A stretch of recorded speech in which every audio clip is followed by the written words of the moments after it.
Type a photo, a voice memo, and a paragraph into the same model. And today, it can reason about all three together. Just a few years ago, that was science fiction. How did transformers learn to see and hear?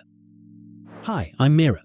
In the next few minutes, you'll see how transformers moved beyond text to handle images, audio, and video, and why that shift is changing what AI can actually do. This is the story of multimodal transformers, models built to understand and generate across text, images, audio, and video, all inside one shared architecture. Multimodal simply means handling more than one type of input.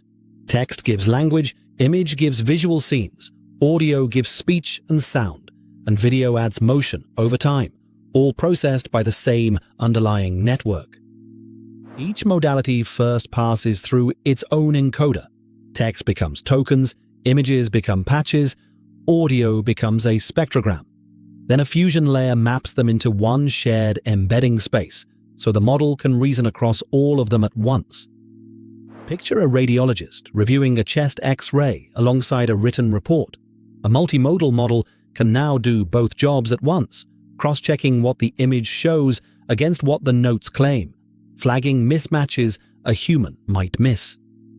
Before a transformer can reason, everything gets chopped into tokens.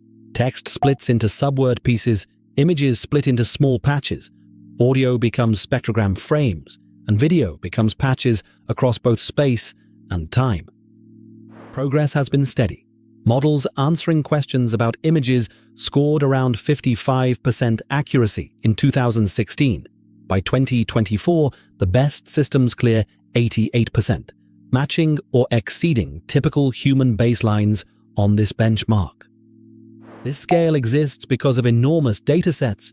OpenAI's Clip trained on 400 million image-text pairs. Google's Align used 1.8 billion. Lion 5B and WebAI pushed past 5 and 10 billion pairs, respectively. That leap started with a single number: 400 million image-text pairs. That was the training set behind Clip, the model that first taught images and language to share a common space. So we've seen the scale it takes. Now let's look at the actual trick that lets an image and a sentence land in the same mathematical space. Clip runs an image encoder and a text encoder side by side, then uses a contrastive loss to pull correct image caption pairs together in embedding space while pushing mismatched pairs apart. No labels needed, just millions of paired examples. Three ideas power most of this. Tokenization turns pixels and sound into units a transformer can read. Cross-attention lets a caption query an image directly. And a joint embedding space gives every modality the same coordinate system to be compared in.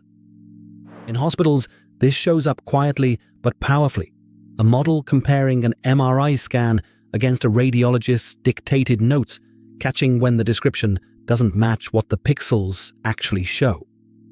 Clip paired images with text, Whisper turned speech into text, GPT-4V added image understanding to a language model, and Gemini 1.5 folds text, images, audio, and video into a single system.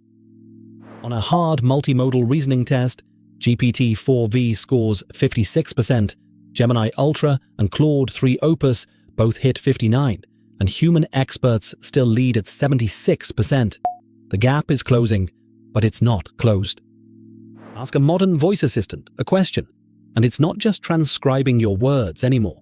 Some models now pick up hesitation, tone, and background noise, folding that context into the answer itself. It isn't solved yet. Alignment across modalities is imperfect.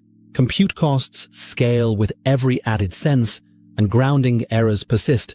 Models sometimes describe details in an image that simply aren't there. The field is accelerating fast. Tracked major multimodal releases went from about 3 in 2019 to roughly 70 in 2024, more than a 20-fold increase in 5 years. Industry forecasts suggest that within a few years, most new enterprise AI deployments will be multimodal by default, not text only. Seeing and hearing are becoming the baseline, not the exception. Next comes any-to-any models that take in and generate every modality interchangeably, real-time agents that see and hear while they respond, and embodied robotics that ground language directly in physical movement. So remember, multimodal transformers share one embedding space across senses. Contrastive learning is what first bridged images and language, and alignment plus grounding are still the frontier problems left to solve. That's how transformers learned to see and hear, not just read. Next time, we'll dig into how these models generate images and video, not just understand them. Thanks for watching.